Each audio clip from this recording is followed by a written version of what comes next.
Hi hello నమస్తే. ఇప్పుడు డీలిమిటేషన్కి సంబంధించి చెన్నైలో మీటింగ్ జరుగుతుంది. అక్కడ చాలామంది పెద్దలు అటెండ్ అయ్యారు. నలుగురు ముఖ్యమంత్రులు అటెండ్ అయ్యారు. చాలా ఆశ్చర్యకరం ఏంటంటే రేవంత్ రెడ్డి, కేటీఆర్ ఇద్దరు బద్ధశత్రులు తన్నుకుంటారు.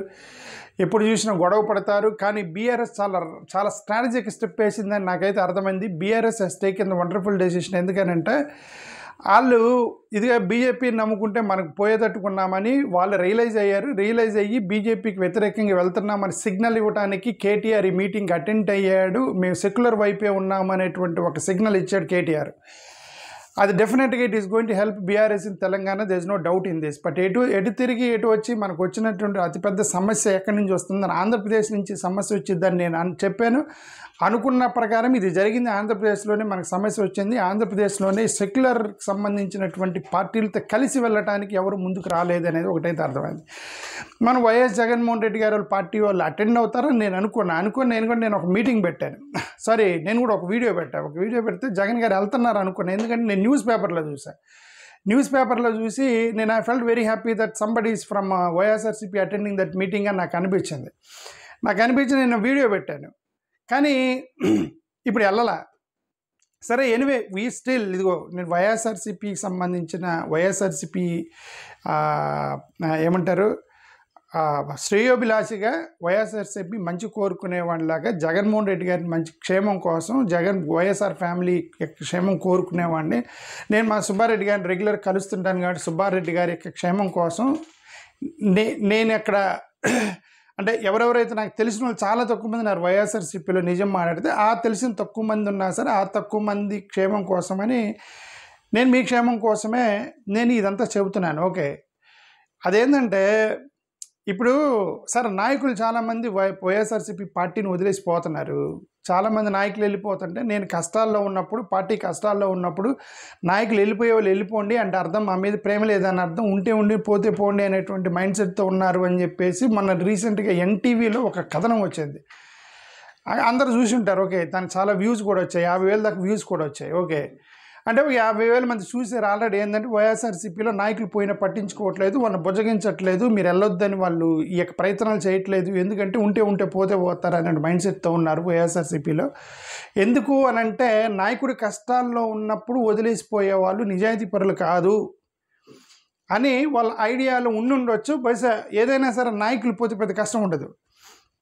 కానీ ప్రజల్లో వ్యతిరేకత వచ్చిందంటే చాలా కష్టపడాల్సి వచ్చింది. ప్రజల్లో కనుక వ్యతిరేకత వచ్చిందంటే పార్టీల మీద ఒక చిన్న నిప్పురవ్వ చాలండి. ఇప్పుడు తెలంగాణ ఉద్యమం లాంటి ఒక చిన్న ఉద్యమం అనేది అది రాష్ట్రాల్లో విడిపోయినాయి. ఓకే, కేసీఆర్ లాంటి వాళ్ళు 10 సంవత్సరాలు ముఖ్యమంత్రిని చేశాయి. ఓకే, కానీ ఆ సెంటిమెంట్స్ ఎక్కువ కాలం ఉండవు. ఆ సెంటిమెంట్స్ టక్కన పడిపోయినాయి. ఇప్పుడు చూడండి కేసీఆర్ ఏ సెంటిమెంట్స్తో అయితే మీరు ముఖ్యమంత్రి అయ్యారు, ఇప్పుడు ఆ సెంటిమెంట్ డౌన్ అయిన తర్వాత ఏమైంది, పడిపోయింది పార్టీ కేసీఆర్కి సంబంధించి. సో దాని అర్థం ఏంటంటే సెంటిమెంట్లు ఎక్కువ కాలం ఉండవు. సెంటిమెంట్ల మీద మనం ఎక్కువ కాలం రన్ చేయలేము. సిద్ధాంతాల మీద, ప్రాతిపదికల మీదన ఒక ప్రతిదానికి ఒక ఫౌండేషన్ మీద పార్టీలు నిలబడతాయి. కాంగ్రెస్ లాంటివి, బీజేపీ లాంటివి ఎందుకు బలంగా నిలబడ్డే దేశవ్యాప్తంగానంటే కాంగ్రెస్ ఆల్మోస్ట్ మొత్తం భారతదేశాలకు కోలుకోదనుకున్నారు కాంగ్రెస్ పార్టీ. ఎందుకంటే వాళ్ళకి వచ్చింది 30 సీట్లు వచ్చాయి దేశవ్యాప్తంగా. బట్ ఇప్పుడు అట్లాంటి వాళ్ళు కూడా ఆల్మోస్ట్ ఒక 200 సీట్ల దాకా సంపాదించుకున్నారు అని అంటే అది ఫౌండేషన్ గట్టిగా ఉంది కాబట్టి. అలాగే ఇప్పుడు బీజేపీ అనేది 15 సంవత్సరాలు వాళ్ళు పరిపాలిస్తున్నారంటే వాళ్ళు బ్రిక్ బై బ్రిక్ 50 సంవత్సరాలు కష్టపడి ఫౌండేషన్ వేసుకున్నారు. దానికి హిందుత్వం అనేటువంటి ఫౌండేషన్ వేశారు. దానికి రాజకీయ పార్టీలకి ఫౌండేషన్ చాలా ఇంపార్టెంట్. సెంటిమెంట్స్ మీద, భయాలు, ఆందోళనల మీద రాజకీయ పార్టీలు నడపలేరు. ప్రతి ఒక్కరికి ఒక ఫౌండేషన్ ఉండాలి. ఇప్పుడు ఇది కమ్యూనిస్ట్ పార్టీలు 100 సంవత్సరాల నుంచి ఉన్నాయి. ఈ 100 సంవత్సరాలు అఫ్కోర్స్ కమ్యూనిస్ట్ పార్టీలు పెద్ద ఇంపాక్ట్ చూపించకపోయినప్పుడు వాళ్ళకి ఆ ఫౌండేషన్ ఉంది. ఆ ఫౌండేషన్ ఉంది కాబట్టి ఇంకా వాళ్ళు బతుకున్నారు. ఇంకా ఇట్స్ నాట్ కంప్లీట్గా ఎరేజ్ అవ్వలేదు. అందుకేనంటే పొలిటికల్ పార్టీస్కి ఫౌండేషన్ చాలా ఇంపార్టెంట్. బట్ వైఎస్ఆర్సీపీకి ఫౌండేషన్ ఏంటి అనే దాని మీద వాళ్ళే కన్ఫ్యూజన్లో ఉన్నారు. మనం కాదు. ఇప్పుడు వాళ్ళు ఎన్డీఏకి సపోర్ట్ చేయాలా అనేది వాళ్ళ కన్ఫ్యూజన్లో ఉన్నారని తెలిసిపోతుంది. ఓకే, ఇక మన వైఎన్ఆర్ ఒక వీడియో పెట్టాడు నిన్న. అంటే నేను మీ క్షేమం గురించే చెప్తున్నాను, అది వైఎస్ఆర్సీపీ క్షేమం కోరుకునే చెప్తున్నాను. ఇప్పుడు జర్నలిస్ట్ వైఎన్ఆర్ ఒక వీడియో పెట్టాడు. జర్నలిస్ట్ వైఎన్ఆర్ ఒక వీడియో పెడితే ఆయన ఏం పెట్టాడు, ఎన్డీఏ వైపే జగన్ అని ఒక టైటిల్ పెట్టి YS Jagan not attending Tamil Nadu all party meeting అని ఒక వీడియో పెట్టాడు. ఇతను పెట్టిన 10-15 నిమిషాలకి నేను ఒక వీడియో పెట్టే YSRCP attending the meeting, I felt very happy అని ఒక వీడియో పెట్టాను. నేను రాంగ్ అయ్యాను, ఇతను కరెక్ట్ అయ్యాడు.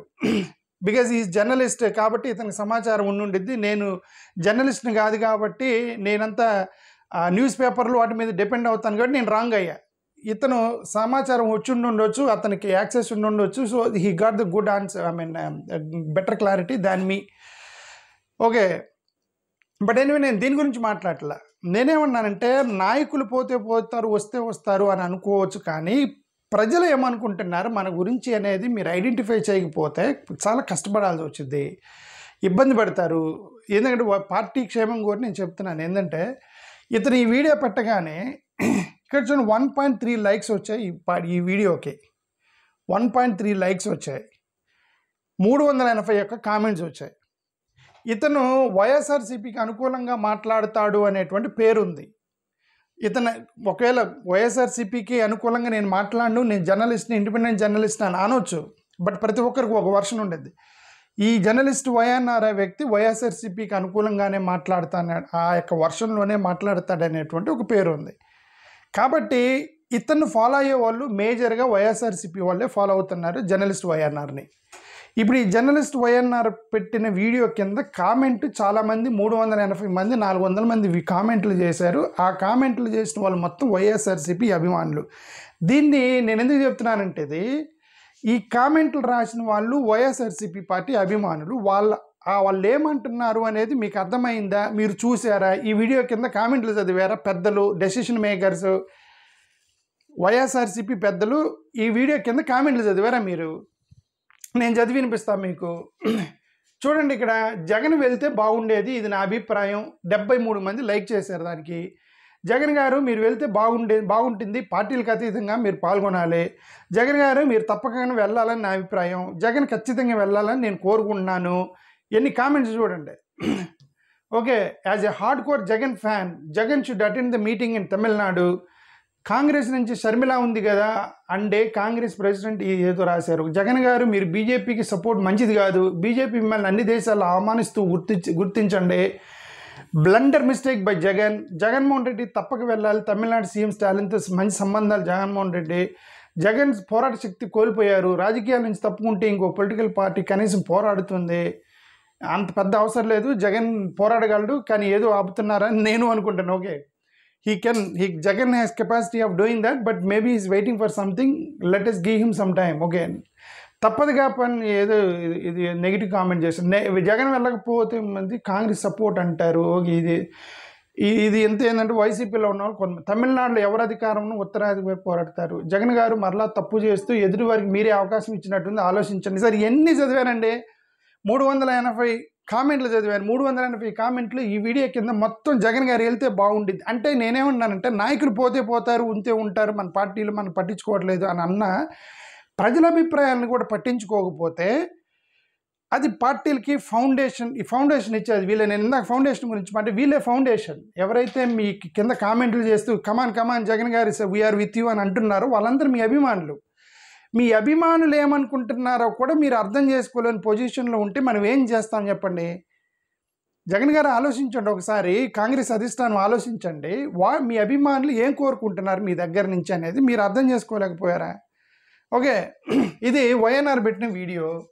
ఇక చూడండి, నేను ఒక వీడియో పెట్టిన దాని మీద. ఓకే, హలో నమస్తే, నేను ఒక వీడియో పెట్టాను.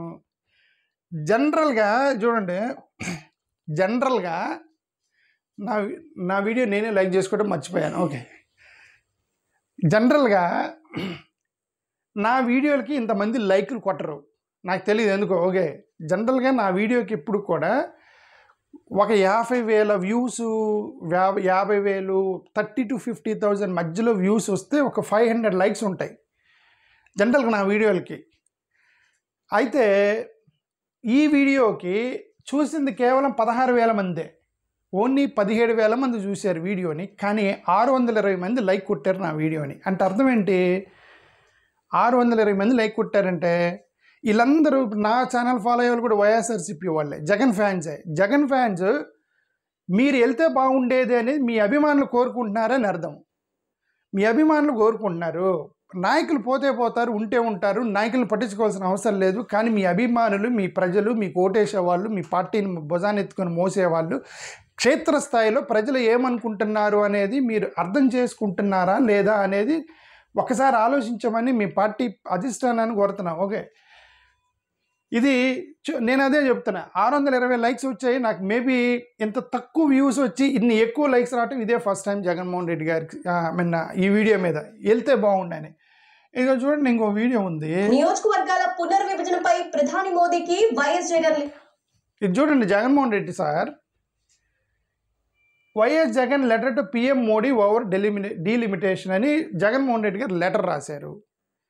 మీరు రాసిన లెటరు ఇప్పటికీ ఇదిగోండి 140 వ్యూ 2300 వ్యూస్ వచ్చినాయి, 144 లైక్స్ కొట్టారు. అర్థమవుతుందా? జగన్ గారు జనరల్గా ఏమన్నా జగన్ గారికి సంబంధించిన న్యూస్ ఏమన్నా వచ్చినా, ఆయన ప్రెస్ మీట్ వచ్చినా మినిమం 2000 లైక్స్ వస్తాయి. ఆయనకి మినిమం 2000 లైక్స్, 1,00,000 వ్యూస్ వస్తాయి జగన్మోహన్ రెడ్డి గారికి.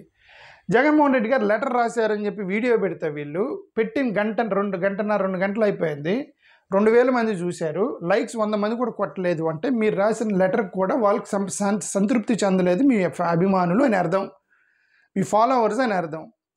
ఓకే, ఇదంతా కూడా పార్టీకి నష్టం చేయవచ్చేమో. ఈ పార్టీకి నష్టం అంటే మీకు నష్టం చేయొచ్చు. ఎందుకంటే ఇది మీ పార్టీ. నేను అదే ముందే చెప్పిందంటే మీ క్షేమం కోరుకొని చెప్తున్నానంటే ఏంటంటే మీ పార్టీ మీరు బాగుండాలంటే, మీరు క్షేమంగా ఉండాలంటే మీ పార్టీ అభిమానులు మీ భుజానికి ఎత్తుకునే వాళ్ళు ఎటు వెళ్తున్నారు, మిమ్మల్ని దగ్గర నుంచి ఏం కోరుకుంటున్నారు అనేది మీరు ఐడెంటిఫై చేయడంలో విఫలమవుతున్నారా అనేది ఒకసారి మీరు చూస్తే మంచిదని నా ఉద్దేశం. ఎంతకన్నా ఎక్కువగా మనం మాట్లాడకూడదు. ఎందుకంటే పెద్దలు వాళ్ళు ఏ పరిస్థితుల్లో ఎలాంటి నిర్ణయాలు తీసుకున్నారో, ఏ పరిస్థితుల్లో ఉన్నారో, వాళ్ళకి ఎలాంటి కష్టాలు ఉన్నాయో మనకైతే తెలియదు. ఓకే, ఓవరాల్ అబ్జర్వేషన్ బట్టే నేను చెప్పగలనే తప్ప ఇన్డెప్త్లోకి వెళ్ళి నేను మాట్లాడలేను. Because I don't know what is happening there. అదే ఇప్పుడు జగన్ గారు వాళ్ళు వెళ్తున్నారా లేదో కూడా నాకు తెలియదు. నేను న్యూస్ పేపర్ని చూసే మాట్లాడాను. జర్నలిస్ట్ ఉన్న ఇన్ఫర్మేషన్ కూడా నా దగ్గర లేదు. బట్ కాబట్టి నేను ఇక్కడ కూర్చొని నేను 100 మాట్లాడచ్చు. వాళ్ళు ఏ పరిస్థితుల్లో వెళ్ళలేకపోతున్నారు, వాళ్ళు ఏ పరిస్థితుల్లో బీజేపీని అంటుపెట్టుకొని ఉంటున్నారు, ఏ పరిస్థితుల్లో బీజేపీకి అలానే ఉంటున్నారు అనేది మనకు తెలియదు. ఓకే, బట్ ఒక విషయం ఏంటి అని అంటే జనరల్గా ఇప్పుడు ఈ మైనారిటీస్కి సంబంధించిన వాళ్ళు కానీ, కాంగ్రెస్ ఓట్ బ్యాంక్ కానీ, ఎవరెవరైతే వైఎస్ఆర్సీపీతో ఉన్నారో వాళ్ళు క్రిస్టియన్, ముస్లిం, దళితులు, ఎస్సీ, ఎస్టీ, బలహీన వర్గాలు వీళ్ళందరూ కూడా బీజేపీని మళ్ళీ 2029లో కూడా మళ్ళీ బీజేపీ రావాలని కోరుకుంటున్నారని నేనైతే అనుకోవట్లే. క్రిస్టియన్స్ కానీ, ముస్లిమ్స్ కానీ, ఎస్సీ, ఎస్టీలు కానీ, బీసీలు కానీ, ఎవరైతే ఈ యొక్క కాంగ్రెస్ వాదులు కానీ, వైఎస్ఆర్సీపీ వాళ్ళు కానీ మళ్ళీ మోడీ గారే మళ్ళీ 2029లో అధికారంలోకి రావాలని కోరుకుంటారని నేను అనుకోవట్లే. ఎందుకంటే 15 సంవత్సరాలు ఆల్రెడీ అయిపోయింది. మైనారిటీస్కి ఇప్పటికే ఫెడప్ అయి ఉంటారు. ఎందుకంటే ఎందుకు ఈ దాడులు, ఈ మత గొడవలు ఇవన్నీ ఏంటి అని చెప్పి ఫెడప్ అయిపోయి ఉంటారు పాస్టర్లు, ఇమాములు మొత్తం కూడా. ఓకే, ఇప్పుడు మీరు ఏం సిగ్నల్ ఇస్తున్నారంటే 2029లో మళ్ళీ మేము మోడీ గారిని ప్రధానమంత్రిని చేయడానికి వైఎస్ఆర్సీపీ రెడీ అవుతుంది, 2029లో మోడీని ప్రధానమంత్రిని చేయడానికి వైఎస్ఆర్సీపీ రెడీ అవుతుందనే సిగ్నల్ కనుక మీరు ఇస్తే అది మీకు ఎంతవరకు ఉపయోగము, లాభము అనేది ఒకసారి ఐడెంటిఫై చేసుకుని ఏదైనా సరే క్షేత్రస్థాయిలో గ్రౌండ్ లెవెల్లోకి వెళ్ళి స్టడీ చేస్తే తప్ప ఫౌండేషన్స్ నిలబడవు. ఫౌండేషన్స్ నిలబడాలంటే గ్రౌండ్ లెవెల్లోకి వెళ్ళి గ్రౌండ్ లెవెల్లో నుంచి బిల్డ్ చేసుకుంటూ రావాలి. ఫౌండేషన్స్ మీద నిలబడాలి పార్టీలు అనేవి. భయాలు, ఆందోళనలు, సెంటిమెంట్స్, ఫీలింగ్స్, అదే అంటే ఇప్పుడు ఏంటంటే యాంటీ ఇన్కంబెన్సీ వస్తే మనకు ఓట్లు పడతాయి. యాంటీ ఇన్కంబెన్సీని ఎవరన్నా ఇప్పుడు ఏంటంటే యాంటీ ఇన్కంబెన్సీ అంటే వెళ్ళేటువంటి కాకులు విత్తనాలు పడేసుకుంటే అవి వదిలేసిన తర్వాత మనకు దొరుకుతాయి అనుకోవడం పొరపాటు. అవి వదిలేసిన తర్వాత ఈ కాకు వేసింది గద్ద వచ్చి ఎత్తుకొని పోవచ్చు దాన్ని, ఎందుకంటే అది వదిలేసింది. కాబట్టి ఇప్పుడు యాంటీ ఇన్కంబెన్సీ అలాంటిదే. యాంటీ ఇన్కంబెన్సీ ఆ రోజు కరెక్ట్గా 29 ఎలక్షన్ ముందు ఈ టీడీపీ, జనసేన ఇద్దరు కొట్టుకొని వాళ్ళిద్దరు చీలిపోయారంటే యాంటీ ఇన్కంబెన్సీ అనేది వాళ్ళిద్దరిలోని వాళ్ళే షేర్ చేసుకున్నారు అని అంటే అది మీకు దెబ్బ కొట్టేసింది. మీరు మైనారిటీస్ ఓటు పోగొట్టుకుంటారు, పక్క హిందుత్వవాదులు ఎలాగో పోగొట్టుకుంటారు. ఎందుకంటే మీరు ఎన్డీఏలో ఎలియన్స్ లేదు. మీరు ఎన్డీఏలో ఎలియన్స్లోకి వెళ్తే కనీసం హిందుత్వవాదులు ఓట్లు వచ్చి ఉండేవి. ఇటు పోతారు, అటు పోతారు, మధ్యలో ఉండి స్టాండ్‌లో ఉండి ఒక స్టాండ్ తీసుకున్నప్పుడు ప్రజలు కన్‌ఫ్యూజన్‌లో అవుతున్నారని నేనంటలేదు. ఇది ఈ వీడియోల కిందకి వచ్చిన కామెంట్స్, లైక్స్. జగన్ గారి లెటర్‌కి 100 మంది లైక్ కొడితే నాలాంటోళ్ళ లెటర్‌కి 650 మంది లైకులు కొట్టారు. కేఎన్ఆర్ వీడియోకి 2000 మంది లైకులు కొట్టారు. జగన్ గారు వెళ్తే బాగుండేది అని అనేది. ఓకే. ప్రజాభిప్రాయాన్ని దయచేసి మీరు గమనిస్తారని నేనైతే మనస్ఫూర్తిగా కోరుకున్నా. అది మీ క్షేమం కోసమే మాట్లాడుతున్నాను. అఫ్‌కోర్స్ నేనేమి ఈ పార్టీకి సంబంధించి నాకేమి బాధ్యతలు ఏమి లేవు కాబట్టి నేను ఫ్రీగా మాట్లాడుతున్నాను. అది నేను చెప్పదలుచుకుంది. Thank you.